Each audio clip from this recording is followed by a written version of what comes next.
Today on AGetc, we hear from Mandy Carr Johnson, Senior Executive Director, Science and Production Solutions for NCBA, who will talk to us about substitute meat products.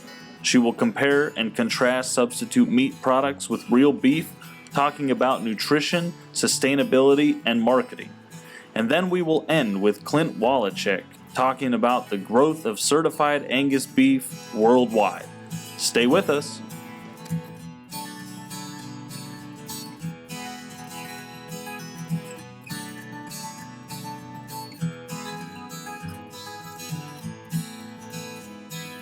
Closed captioning brought to you by Ag Promo Source.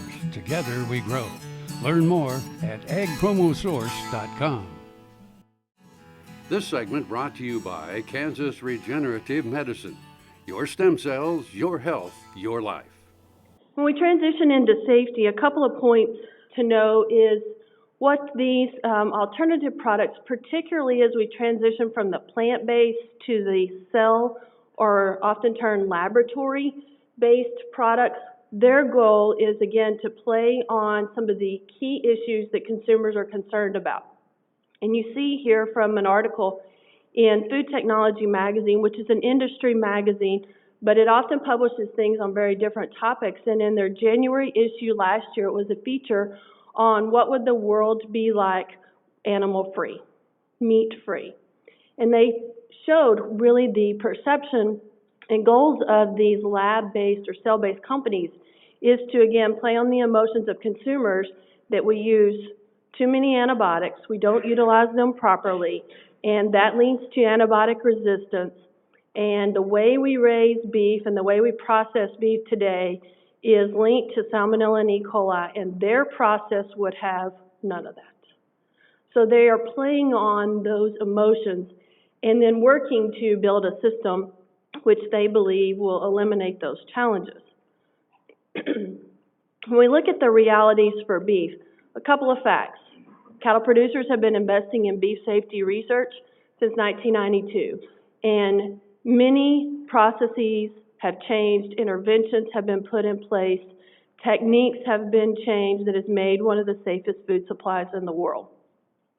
We know that companies invest millions of dollars in implementing that technology, but also in testing. And testing is not to be a deterrent in the system. It's actually to catch something before it gets to the consumer. So companies do more testing than is required by the government. Their point is to put safe food into the food supply for consumers. So they continue to invest more than is required. And we know that beef safety has improved over time. When we look at the data from USDA, we see a decrease in positives for E. coli 0157 and the other target E. colis that are considered adulterants. Trim sampling has gotten lower and lower in the number of positives for these target pathogens over time. Residues, we go back to one of their arguments is about residues. You see here that we have a very low residue violation rate, particularly in trim produced from steers and heifers. You see that the inspector-generated samples is at 0.00024% positive. It's extremely low and continues to improve. On a scheduled inspection, random testing, last year 0 positives for trim generated from steers and heifers. So we don't have a challenge in residues from compounds like antibiotics. Consumers have confidence in beef, so they're trying to build a product that will have the same or better confidence. 87% consumers give beef an A or a B, particularly for steaks and roasts, and about 83% give it an A or B for ground beef. This is up over 10% since 2002. So consumers do see beef as a safe product. So they want to capture that positive attribute for the new product.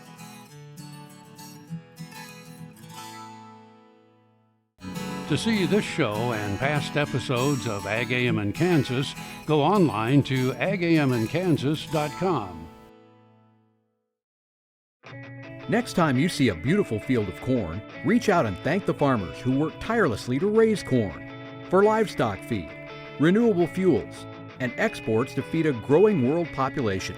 The farmers on the Kansas Corn Commission work for Kansas Corn with grower-funded checkoff dollars that support foreign and domestic market development, research, promotion, and education to expand opportunities for Kansas farmers.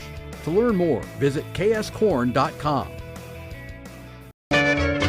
Ag Promo Source is a unique group of marketing specialists with one mission: help your ag business grow. Each affiliate has their own area of expertise, and they work together to bring you advice, products, and services. To get started, visit agpromosource.com. Ag Promo Source. Together we grow. Valley Vet Supply is devoted to providing information and professional quality products at reasonable prices. Valley Vet Supply. This segment brought to you by Kansas Wheat. Learn more at rediscoverwheat.org. Now, as I transition into the nutrition argument, I just want to let you know all this information, these infographics, they're on beefresearch.org and also on beefitswhatsfordinner.com. So those are two key resource areas for you if you're looking for infographics or snippets of information or a fact to utilize. Those things are all available to you there as part of our Beef Checkoff programs. So now I'll transition into nutrition and health, which is often one of the top arguments that a alternative protein company utilizes against beef. And what you see here is often they claim a superior nutrition. And you can see on the right-hand side, again, the Beyond Burger marketing claim, which really elevates the only good part or the good qualities they would like to make. Like it has protein and it doesn't have these other things. So in the consumer's mind, their argument is about what they think are the positive attributes. What they tend to do is leave out the key pieces that may be negative attributes. And we'll talk about a couple of those as related to nutrition. So what are the facts?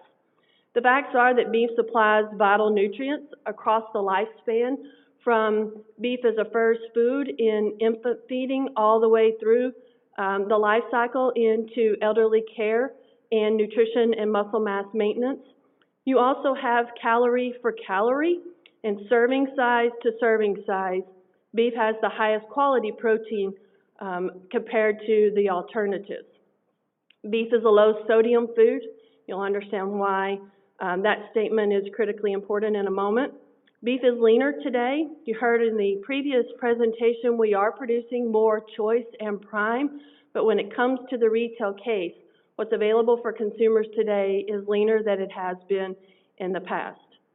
And we know that heart-healthy diets with lean beef can maintain blood cholesterol levels, which is often an argument that is used defensive towards beef. So here are the things that back up those statements. On average, a 3-ounce serving of lean beef is 10% of the daily value of 10 essential nutrients with less than 10% of the calories. So calorie for calorie, you're getting the most nutrition from beef as compared to these alternative products. Another fact, when you look at that in a little bit more depth, we know that research supports high-quality protein in weight management, in your ability to feel full longer. Many of us can experience that when you don't have protein at breakfast. What happens about 10:30? You start getting a little hungry and you start looking for a snack. So when you have protein, and beef can be part of that, it helps you feel full or have satiety longer throughout the day. If you look at the right-hand side, I think this is often very informative for those who are trying to make a plant-based protein argument, that if you were consuming 25 grams of protein, this is the amount of calories and the volume of each one of these foods you would have to consume. So 3 cups of quinoa would give you 25 grams of protein, but you would have consumed 666 calories. Do you think you can eat 3 cups of quinoa in a sitting? No. It would take 6.5 tablespoons of protein to have the equivalent amount of protein as a 3-ounce serving of beef, but it would be over 600 calories to do that. Versus if you look at the bottom, 3-ounce serving of lean beef is 173 calories, and 25 grams of protein. So the efficient protein that beef offers is often not portrayed in that argument when we're talking about a plant-based protein comparison.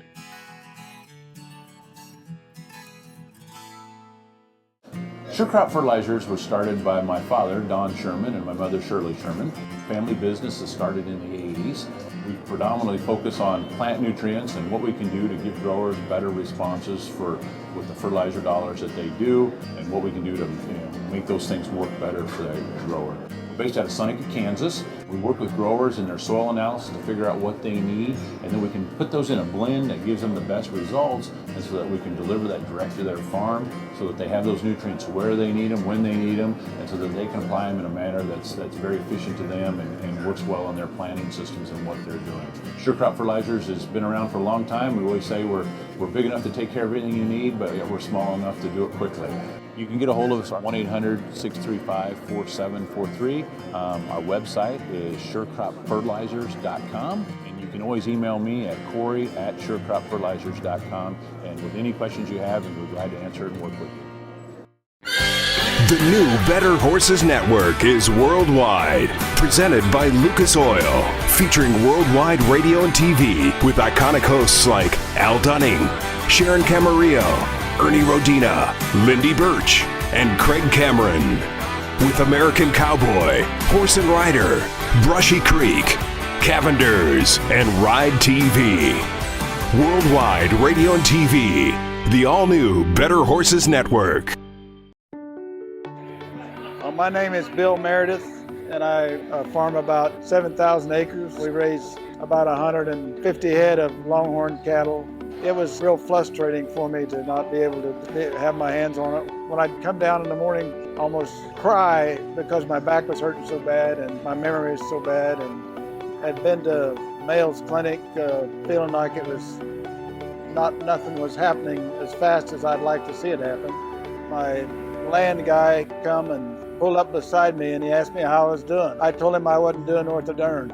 He was telling me about this treatment they were doing down there in Manhattan. Anyway, we come up here and got this treatment, put some in my shoulders because I couldn't bend my head like this. I finally started getting my memory back, and I'm able to do about everything I was doing before, maybe more. I went outside and raised my hand and praised the Lord, This segment brought to you by Sure Crop, liquid crop nutrition delivered right to your farm. To keep that in perspective, we often see graphs or information like this. So 1 year growth rate in dollars, you had a 25% growth rate of beef substitutes compared to a 5% growth rate of beef. The key thing to keep in mind is value. So when you look at what 5% growth in beef looks like, is 22 times the value to the marketplace as compared to the substitutes. So they may have a higher growth rate, but the value associated and the price associated with beef is still considerably higher for our industry.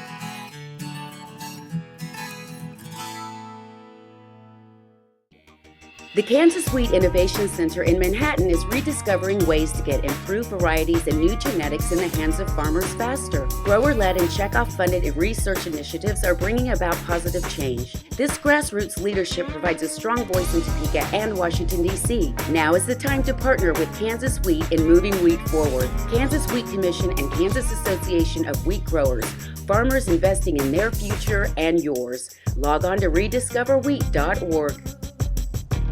Kansas Farm Bureau, the voice of agriculture, represents grassroots agriculture. The state's largest and most powerful farm organization stands up for its members through leadership development, agriculture education, legal defense, environmental advocacy, farm safety, and risk management. Members also enjoy money-saving benefits. To join our organization today or to learn more, go to www.kfb.org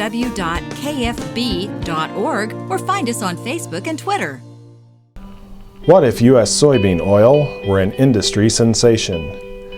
If end users started asking for it by name? That future is here, the time is now. To meet customer demands, the Soybean Checkoff is investing in varieties that produce oil with increased functionality. A message from the Kansas Soybean Commission, the Soybean Checkoff.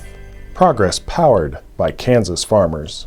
All over the country, more and more communities are making the change to biodiesel made from U.S. soybean oil. And the decision continues, improving the health and welfare for millions of Americans while adding billions to our national economy. Kim Mannering with Hardy Insurance. Today we will talk about employee safety and work comp coverage. On your farm, do you ask your friends to come help? Are they considered employees or neighbors helping neighbors? Did you know that you can be held responsible just as if it's a work comp accident? Give me a call, we can discuss. 316-945-6733. This segment brought to you by Kansas Corn. Learn more at kscorn.com. So lab-grown meats, we polled consumers through our market research team and looked at what do consumers think about lab and plant-based alternative products. And when you look at the 2 years, it's basically flat. About 55% are aware of lab-based substitutes, and about 65% of consumers are aware of plant-based substitutes. So it's strictly awareness. Do they know they exist? When we ask them what's the best source of protein, this is how they line food products up. You can see on the left what they think is the best source of protein, and on the right, what they do not think is a good source of protein. So you can see the spread there from beef, eggs, poultry, and on the right are cricket flour products. Anybody tried one? They are strange. They are very strange. Then the plant-based, and then the lab-based on the right. So consumers are not thinking these are high-quality protein products. When we look in comparison 2017, 2018, you see, again, very similar in they continue over the last year, even though there's been more coverage through the media, they still believe that sources of protein that come from beef, eggs, and poultry are higher quality and better protein as compared to any of the alternatives. The key thing to remember, though, as we transition into Danielle's talk, when we polled consumers and asked them what they think about lab-based or cell-based meats, the majority of them do not see them as an alternative. They do understand that lab-based started with a cell of an animal. So they see them as very similar as far as what the end product will be, that it is still a beef protein. That's very different than the plant-based. They understand the difference in those. So when you ask them, how would you describe these products? What you see in green are the words that they utilize that would be positive attributes for lab-grown products. The red are the words that would be the negative attributes that they see for these products. So things that they see as positive for lab-based are things like sustainable, saves the animals, they are a meat substitute. What they see for as negative is they see them as fake. They see them as something created in a lab in a test tube by a mad scientist. So there is this dichotomy of their perspective here. But I think what's the most interesting is on the right. If they were going to convince a friend to try a lab or cell-based product, the words they were used is what you see on the right. They would tell their friend that it's healthier, it's cleaner, it tastes the same, it's humane. I love it, human. Okay, that's what they say. They say human. They often confuse the words. But the treatment of the animals is something that they're concerned about. So they see this grown in the lab is being something that is better for the animals.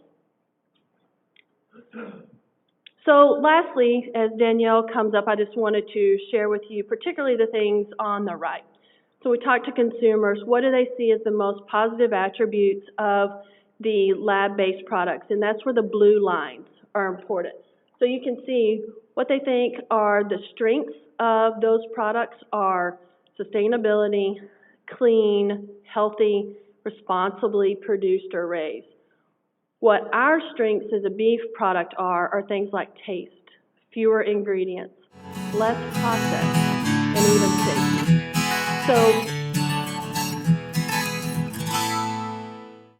KFRM is one of the largest farm radio stations in the nation, dedicated to informing and entertaining rural listeners from northern Oklahoma to southwestern Nebraska. You can catch KFRM in many ways, of course, 550 on the AM dial, streaming at kfrm.com, or on your smartphone by going to the TuneIn Radio app, or on Ag AM in Kansas on Tuesdays and Facebook every day of the week.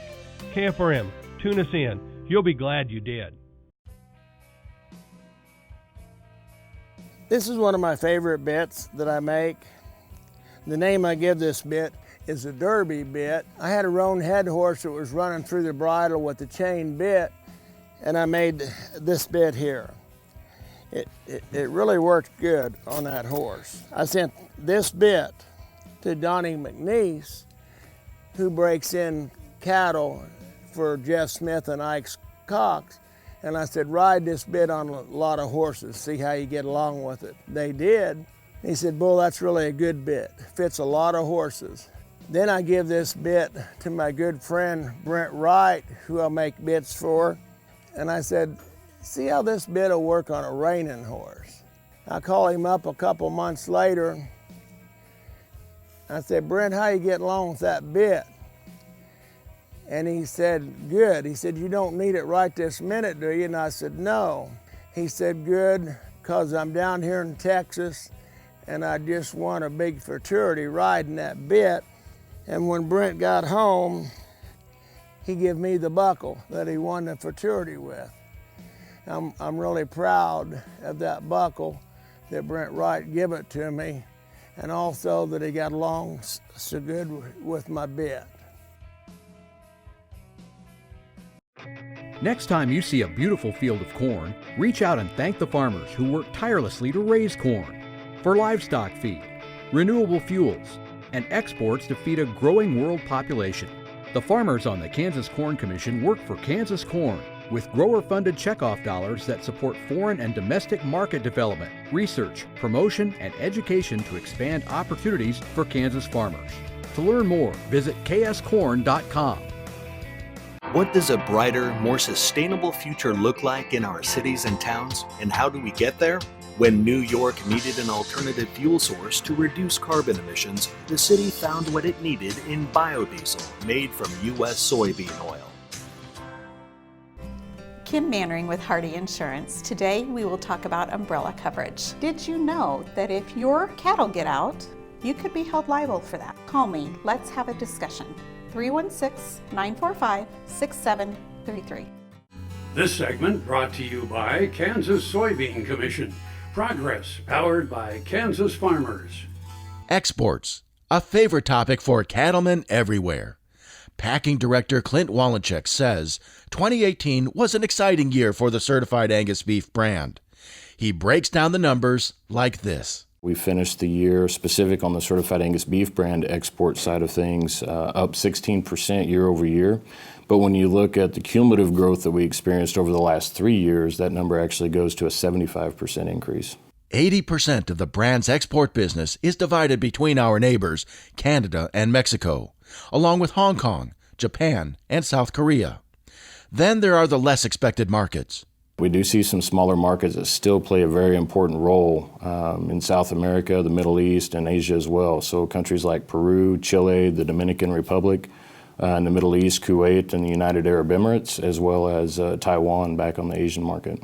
The cuts of meat driving demand internationally are across the carcass. International markets are going to pull from across the entire carcass, but some areas where they excel above and beyond the domestic market would include items like short rib or skirts, as well as chuck rolls.